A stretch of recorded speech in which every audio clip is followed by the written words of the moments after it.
Shalom, jemaat Tuhan Gereja Kemah Injil Indonesia, dimanapun berada. Pada puasa kita di hari yang ke-34 ini, kita bersyukur kepada Tuhan. Untuk hari ini, kita diberikan renungan, kekuatan berpuasa. Firman Tuhan dalam Yesaya 58 ayat yang ke-6. Demikian bunyi firman Tuhan. Bukan berpuasa yang ku kehendaki, ialah supaya engkau membuka belenggu-belenggu kelaliman dan melepaskan tali-tali kuk, supaya engkau memerdekakan orang yang teraniaya dan mematahkan setiap kuk. Dalam perjanjian baru Matius 6 ayat yang ke-16. Dan apabila kamu berpuasa, janganlah muram mukamu seperti orang munafik. Mereka mengubah air mukanya supaya orang melihat bahwa mereka sedang berpuasa. Aku berkata kepadamu, sesungguhnya mereka sudah mendapat upahnya. Puasa ditemukan dalam perjanjian lama dan juga dalam perjanjian baru. Dalam perjanjian lama seperti Ester 4 ayat yang ke-16, Mazmur 35 ayat yang ke-13, Nehemia 1 ayat yang ke-4, Daniel 9 ayat yang ke-3.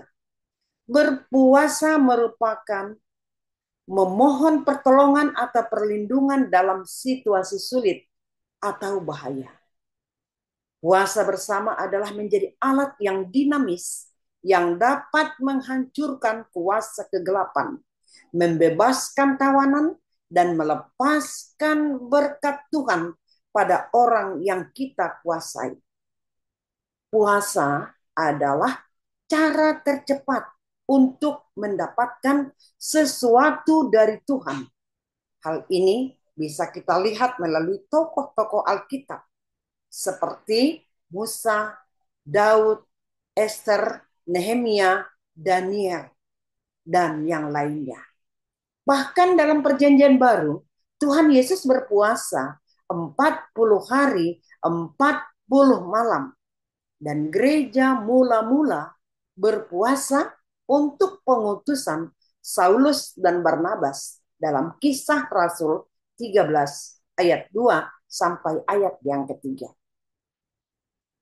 Pengajaran Yesus tentang puasa dalam Markus 2 ayat 18 sampai ayat yang ke-22 dengan memakai 3 perumpamaan, yakni yang pertama adalah mempelai. Waktu yang tepat, ini pengertian daripada mempelai. Selama mempelai masih bersama-sama mereka, tidak bisa berpuasa karena puasa dipahami sebagai duka, bagaimana mungkin berpuasa atau berduka sedang bersukacita. Puasa bukan penampilan saja. Kedua adalah kain. Ini adalah artinya cara yang tepat. Menambal baju lama dengan kain yang baru tidaklah tepat. Atau hidup lama tidak dapat ditambahkan dengan hal-hal yang agamawi. Ketiga, anggur. Artinya tujuan yang tepat. Anggur baru tidak boleh ditaruh dalam kantung yang lama dan menjadi tujuan berpuasa supaya anggur baru ditaruh dalam kantung yang baru. Jadi berpuasa tidak munafik atau berpura-pura saja. Pedoman dan terobosan di dalam berpuasa. Yang pertama, persempit fokus dan tentukan tujuan berpuasa. Ini dalam Yesaya 58 ayat yang ke-6 yang baru kita baca tadi.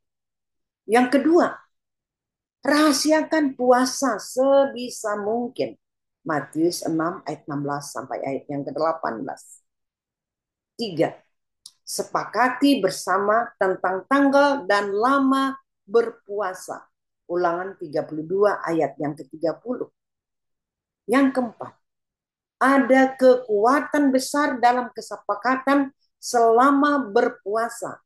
Matius 18 ayat yang ke-19.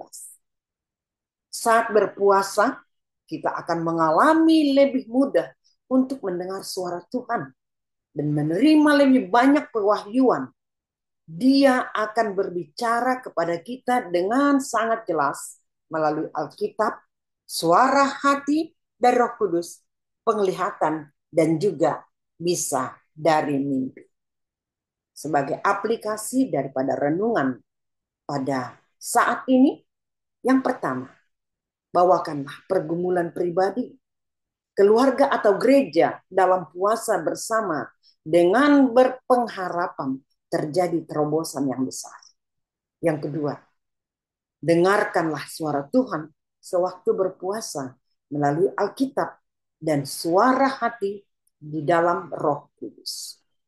Untuk itu, kita satukan hati kita berdoa. Terima kasih Tuhan untuk akses yang Tuhan telah ajarkan dalam berpuasa, untuk kami mendapatkan terobosan yang besar dalam pergumulan dan pemulihan pribadi, keluarga, dan gereja kami. Di dalam nama Tuhan Yesus, kami berdoa. Amin.